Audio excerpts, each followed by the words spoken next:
Welcome to Main Street Minds with your host, Amish Munshi.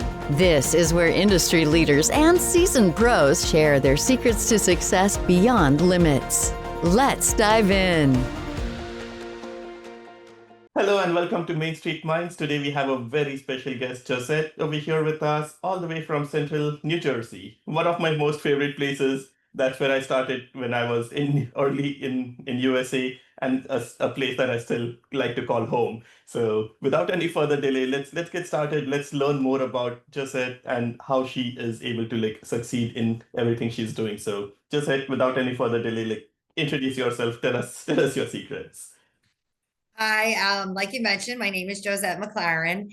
I currently am a real estate associate and I also have my broker's license. So I do a little bit of both. I got my license in '01, and I have been full-time ever since. I work with my mother. She's been in the business forever. She's been in the business about 40 years. She was managing. Once she retired, just due to referrals, she became busy. I was in resale, so we decided to team up, and we are the Josette team because her name is Josette also. Amazing. Yeah. And it's always good to carry some legacy and build on the team that we have. Right. Yeah. So tell us more about how did you get started? Like that's like your mom was it did you transition from another industry or you were always in real estate? No, I was originally a flight attendant. I was a flight attendant for 22 years. Wow. In 2001, I decided to get my real estate license, following in my mother's footsteps. So I got my real estate license. I was dual career for a little bit. And then as I became busier, I left the airlines in 2013. And I have done this full time. It works for me because it's a flexible schedule. I have two boys. Currently, right now, they're 15 and 17, and they're active in football. So it works. I work every day, but I'm not a 9 to 5. So you can work, I can drop off the kids. And then when you're in the car, you're still where you can flex. I flex my schedule according to theirs. Um, Yeah. and then I work all weekends. So, and I do love sales. Um, I'm primarily in Monmouth County. Monmouth County is a extremely desirable county. So you get into bidding wars in certain towns. With Netflix coming in, the desire to move into Monmouth County is really increased. Yeah, and I still remember the older times when things have changed a lot in Monmouth County, right? It used to be very different. Now I think it's I wouldn't call it getting populated, but it's getting more people. It's getting a little more attention. uh, yeah, Agreed. It is, it's a great location. You're parts of it, you're on the beach, you're an hour from the city, you're an hour from Philly, and totally agree with you. I grew up in Monmouth County. So it was growing up, it was much more quiet. Now you're getting the trendy restaurants in, the desirable stores. So it's definitely busier than what it was. yeah. And what are you observing right now? Like, are people holding on to their properties and saying, "Hey, there is good growth. Let's hold on to these good assets," or people also transition and or is there mostly new development? A lot of people are transitioning. During COVID, it was absolutely crazy. They were multiple offers. The homes were on the market for a day and then flying off the shelves with multiple offers. Now it's more of a stabilized market. People are selling, there is inventory, but you do see homes on the market longer than when a few years ago. They're definitely on the market more. You really have to price them to sell. And you don't see, except for a few towns, you don't see as many multiple offers. So having a listing agent that is experienced definitely is a value, just because they know how to price it right, how to market your home. So they can sell your home in the shortest amount of time for the best price. Yeah, that is amazing. So, tell us more about how I think what 24 years, right? How Yes.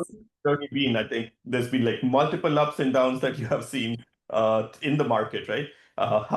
What does a 24-year career mean in real estate? Like, Share some of your insights.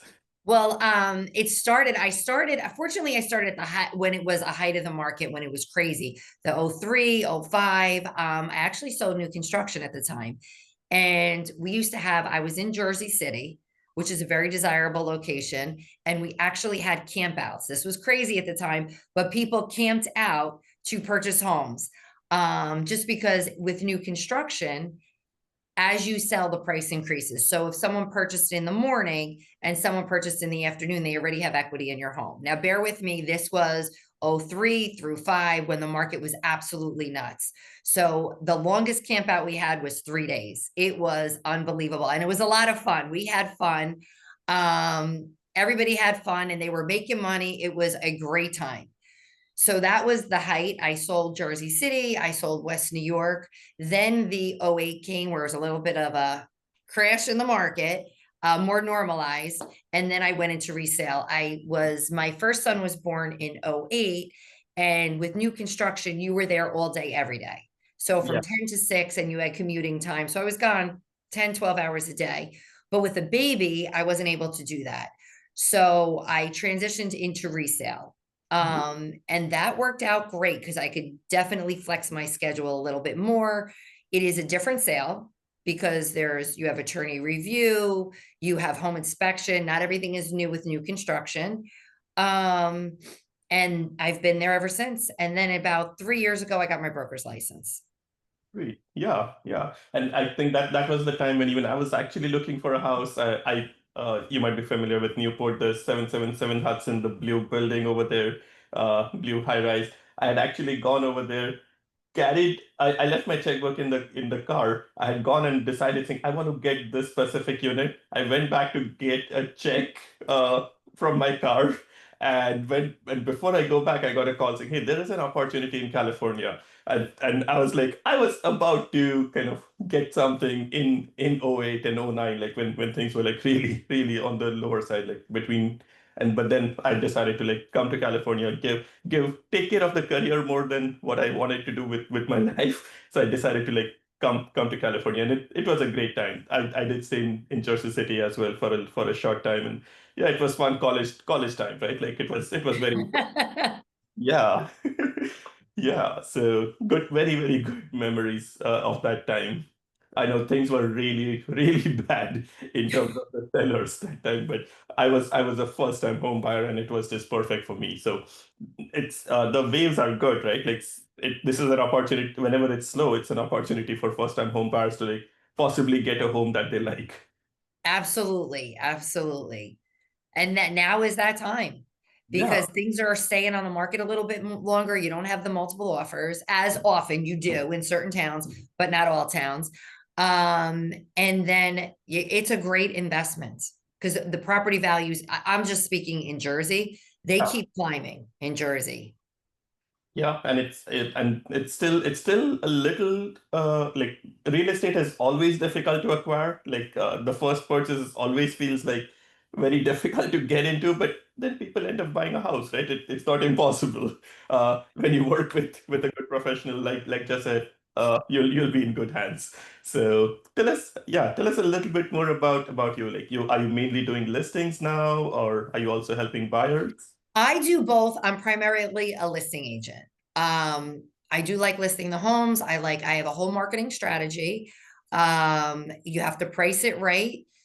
You have to expose it to the right buyer. So the marketing is crucial. We have open houses, which with this NAR settlement a few years ago, a lot more your open house traffic has really increased because you don't need to be represented by a buyer. You could just walk in and see it. If you like the agent, you can work with them. If not, you're on to the next open house. So open houses are crucial just because the traffic has really increased. Yeah, yeah. And are you able to like manage the open houses by yourself, or you have a team? A lot. I have a team. I work with a full team. I have a team that backs me. I have a team that specializes in open houses because you start marketing open houses a week prior. Yeah, So we let the neighborhood know. Just because the more people know, in anything in sales, the more people that are exposed to it, the better the price you get. yeah, yeah. Exactly. I think, especially on the sale in today's market, it's very important to get the pricing right, get the positioning right, and the product right. Like ensure it's like showing well. Right. Uh, And also knowing the process. You have to know the process. Remember, purchasing a home, you're purchasing someone, it's their biggest asset. Mhm. So it's a top three stress. So I walk them through the entire process from signing of the papers all the way to the closing table. So, and you always have, there could be hiccups. I get them through all the hurdles because you have to remember, you have to deal with you need negotiating skills. You have to get the CO. You're dealing with home inspection items. Yeah. So there's a lot that goes into selling a home. So that's why, and then I have a team, I have full support behind me. Yeah, that is amazing. Uh, so in addition to like having a team, like how did that journey come along? Like over 20 years, like did you slowly add more people to the team, or has it been organic growth or more focused growth of deciding on? Um, I would say a little bit of both. So I started myself. Then when my mother retired, we teamed up. Mhm. And then little by little, as we got busier, you just need the support. So we have a team for open houses. I have a mortgage representative that I work with. We have a title representative that we work with, home insurance. So it all ties together. So it's basically all in one house. All Yeah. in. Mm. Yeah, that's amazing. So it always it's amazing like how many people are involved in the real estate transaction, and it's for a very good reason, right? Everyone specializes in their own field, and everyone comes together to make it happen. Correct. Yes. And everybody's in communication, everybody being on the same page. Also the attorneys, not every state, and even in Jersey, certain parts of Jersey do not use attorneys. It's common in South Jersey not to use attorneys. Where I am, we always recommend using an attorney. So having a real estate attorney and recommending the right ones, that also makes the transition smoother. Because if someone hasn't done a real estate transaction and they're in court, that court deal goes first and real estate goes on the bottom. So attorney also is crucial just for communication with the other side. Yeah, yeah, and all the other complications, right? It might be an estate sale, it might be a transition of some sorts. With for some people, there's just so much involved in Exactly. that as well. Well, So even I've dealt with hoarder houses where, oh my God, you just put one foot in and you could barely, like, it is a true hoarder's house. yeah. And then you need people that have to clean out the house. If it's a state and if the siblings or who the executor is not in state, I pretty much work everything for you. I take care of everything. Yeah, yeah, that's a lot of work. It's It is a lot of work. I've had some crazy stories. a step away from the property, and they're like, oh, it took one day to do something, but that one day to clear out the house could mean 1 month of preparation many times to just make it happen in a few days. Right, right. Clearing out the house, getting the CO, if something needs, even little things like if you suggest, I always do a walkthrough prior to listing. There's two steps. So the first step we go over certain things are definitely worth doing prior to putting it on the market, and other things are not. So, for example, if you have a dated kitchen and you spend whatever it is on the kitchen, say you spend 30 grand on the kitchen, you can't take that 30,000 and put it on the price tag of the Yeah. house. So some things are worth doing if it's inexpensive, if it's crazy colors, painting the walls, inexpensive carpet, if there's stains on the carpet, certain, and it just makes the house look more desirable to move forward. But other things, it's not worth it because you're not going to get your money back. And Yeah. that's my expertise where I can walk in and say, this is what you should do. These are my professional opinions. And then you take that ball and run. What you choose to do is up to you. Because I work for the buyer or seller. So ultimately it's their decision. I can just guide them. Yeah, exactly. Like we are just here to advise and guide, and like decision is up to the owners. Correct. Yeah. Correct. So tell us more about what you're observing in the market. You did mention it's a little bit of a slowdown. I don't know if it's a major slowdown, but just a little bit. And what do you expect? Like, what are you foreseeing going forward? Like for the next a year or two, are you seeing more slowing down? or with the reduced interest rates, things are picking back up? I think, I mean, granted, with the holiday season, everything, it's just normal that it slows down. I do see it. October was very quiet, believe it or not. Don't know why, but it was very quiet. A little bit of an uptick beginning of November. It is going to be quiet for the holiday season, but I think it's going to be busy, busier than ever in January. Yeah, Spring market, interest rates are lower than normal than they were. So I do think it is going to be busy. that makes sense. And then I think a lot of people are going to be like, I don't want to miss out on the opportunity of buying because this is the opportunity to buy. Like this is the right time. Right. And everybody, if you have young children or buying or selling, because if someone is downsizing, an old senior couple downsizing, they're going to want to put their house on the market in the spring for the reason that the buyer, if they do have young kids and they're moving into a single family, they're going to want to get their kids in. So then they're in for the summer and they could start the school year. So average closing is 45 to 60 days. Yeah. Yeah, that makes sense, and it's amazing how every market is so different, right? Like some places transactions happen in like 20 days because there's a lot of prep work that has gone before the transaction happens, and then there are certain markets where there's proper due diligence that happens through the contract. And you know what? You're exactly right. Every market is different. So in my opinion, that's why it's crucial to go with a local realtor. Reason being, because you do see some realtors that are up north from here, or there's someone, and you know what it is? They don't know the market as well as your local realtor. Plus the MLS systems are different. So there's a different MLS system for our Monmouth Ocean County as compared to Bergen County or Cape May. So it is crucial just because you know the housing market, everything that's going on with that community. Yeah, and even the laws, right? Like the way, finally, the law is like, how will the judge interpret a contract that's in front of them? Everything varies. There is everything set in stone. There is regulations and guidelines, but there is a little bit of interpretation of how things work as well. Right. Yeah.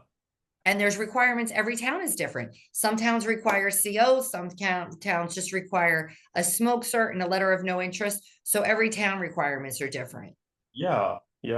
So cool. So tell us a little bit more about yourself. Like, where do you see yourself in 5 to 7 years? Like, what would make you happy? What would you define? 5, 10 years from now, I'm still going to be selling houses. I always joke, I'll be 90 in a home and say, all right, after I show you this house, can you bring me back to my retirement village for bingo? That is amazing. I'm sure you have a very big a sphere of influence because with such long history and the future, you might know a lot of people in the community. I do. Well, you know what? And I base my business on referral. Of course, I advertise, but a lot of it is on referral. Just because if they're not happy, then I'm out of business. So I get a lot of repeat business, a lot of referral business. That is amazing, and it's amazing how you're able to manage so many transactions and still take very good care of everyone. It just means like you're dedicated to this. You're doing this because you love it. Yes, I am. I do two things. I'm either working or driving a kid around. Yeah. Driving one of my boys around, but otherwise, yeah, I'm at a football game or I'm working, one of the two.